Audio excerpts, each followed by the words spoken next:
Well, ladies and gentlemen, in this video, I am going to be discussing the hijackers' passports from 9/11 being recovered, a total of four of them, and specifically the one passport from Flight 11, which crashed into one of the Twin Towers.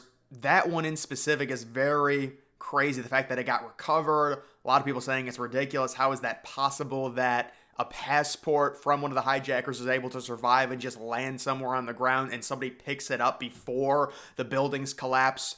People saying it doesn't make sense, but I am going to add some context to this. The reality of the situation is, even if you want to believe that that was planted there, it wouldn't have mattered because the hijackers didn't care about concealing their identity. Many of them that boarded those flights to hijack the planes did not have fake IDs or fake passports. They could just look off the flight list and basically know kind of the characteristics of the hijackers. And it wasn't like a situation where you would need to know immediately. The hijackers did get identified basically right away. Muhammad Atta's luggage did not make the connecting flight. That's another way they were able to identify him.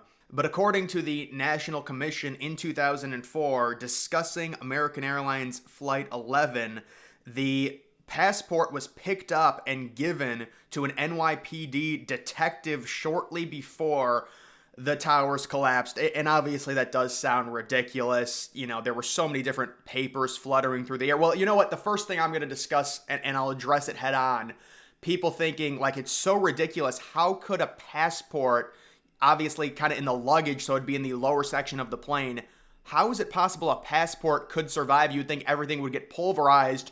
Well, that's really not how it works when it comes to a major crash like this. We have to understand and really humble ourselves and think, we don't really know how this works. It's not like you have a slow motion view of the crash happening and all of the, plane parts going everywhere. There were many different plane parts that were sprawled throughout the World Trade Center complex that survived the initial crash. And you have to think, when you look at a passport, it's so small, it's very light. It very easily could get sucked out due to how light it is and how small it is directly out of the plane. Now, I'm not saying that's likely, but there's a misconception to where, oh, the entire plane, like you see it crash into the tower, you think, oh, that thing's totally pulverized, there's nothing left.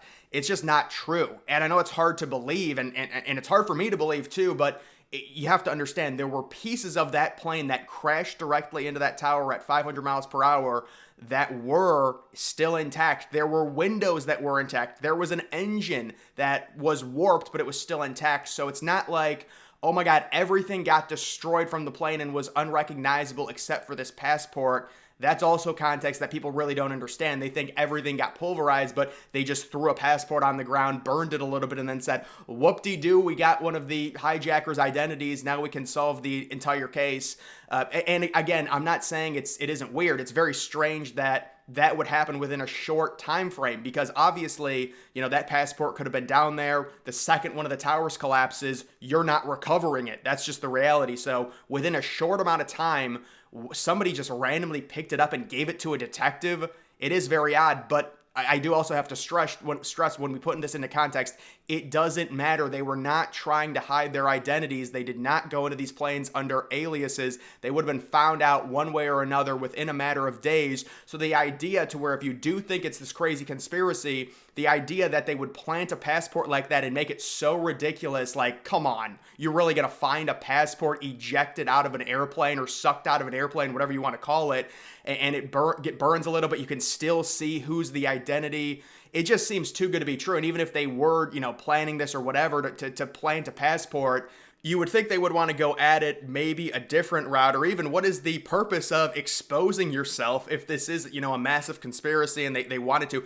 Why would you expose yourself with something so ridiculous? Like with a woman randomly finding a passport in between the window of the towers collapsing, which enables her to pick it up, retrieve it, and then randomly give it to a detective. Or maybe she gave it to a detective a short time after, but there were a bunch of police around. So, it's just like there were a lot of pieces of paper.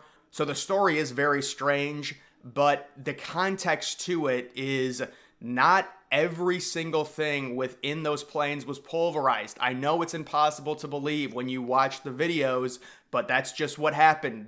There's parts that survived the impact. It's very hard because we can't see the exact impact, the plane entering the building. Most of the plane was completely and totally destroyed within 1/10 of a second. I agree on that.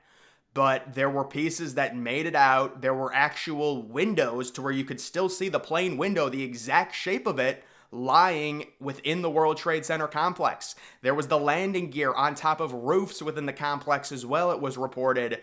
So it's not like this is this, oh my God, everything inside this plane gets destroyed except for this little paper. And then people say, well, the fact that it's small, how is it possible? It actually makes it a lot easier for it to survive because it's very lightweight. If it gets sucked out and thrown onto the street, the physics of that's actually easier, the fact that it's lighter and smaller. So that is my opinion on, excuse me, I was just drinking Diet Dr. Pepper. That's my opinion on the main passport that people were talking about because obviously it's ridiculous. There were also a few other passports that were recovered from the Shanksville flight. And one of the more revealing things, I guess you could say, that was recovered from that Flight 93 that crashed in Pennsylvania was this flight log that survived. So it's like, did they plant the flight log as well? I'm just saying stuff survives. It's weird. It's crazy to think about a plane traveling 300, 400, 500 miles slamming into the ground or slamming into a tower. How is that possible? But there is debris. There is stuff that does survive. It just doesn't all get pulverized. And so there were other things, including other pieces of paper that existed on these planes that survived. It was not just the passports. And again, on top of that, it's not like they were trying to hide their identity and it would be like this huge thing like, oh, now the government knows, it's all explained. It's not like there's this huge leverage thing to gain from exposing or finding, the passport right next to the tower. They were already going to find out in a matter of hours just by looking at who was on the planes and putting it together that way. And apparently the FBI was already, covering things in and around the idea of an attack like this. This dates back really to the early 1990s, but they knew something was coming. Bush got a briefing from Condoleezza Rice in early August about what potentially could be happening when it comes to an attack in the United States, and they knew there was a possibility of them using planes. So when it comes to the idea that they planted a passport, it really doesn't make a lot of sense. There's really no need to. It doesn't serve any purpose in the grand scheme of things. The hijackers were going to be found out anyways. They didn't care. They were going to die, and it's like most of them did not use aliases. Now, it is true, 2 of the passports that got found on, I believe, Flight 93, the passports were fraudulent. That has been reported, but that really doesn't change anything when it comes to the story of recovering passports or different things from the planes and from the Twin Towers area. So that is just my opinion on the passport thing, them finding a passport. It is crazy that I guess a random woman just picked it up. I know people are like, well, how do you believe that? You're so gullible. Well, no, it's just context to the thing. You have to understand the context, and then you'll actually realize there's no incentive to planting a passport. It doesn't really matter, and I just explained the context behind it. Now, you can still believe it. That's fine. It is very strange that a random woman would actually pick up a passport when there's thousands of different pieces of paper littered on the ground in the plaza and in the complex. I'll agree with you there.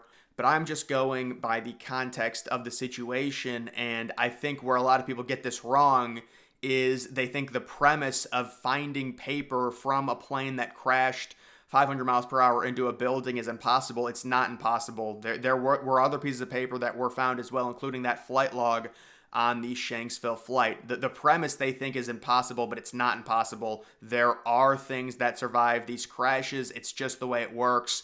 Not everything gets completely pulverized, but guys, that is going to do it for this video. Make sure you follow me on X. Link to that's always in the description.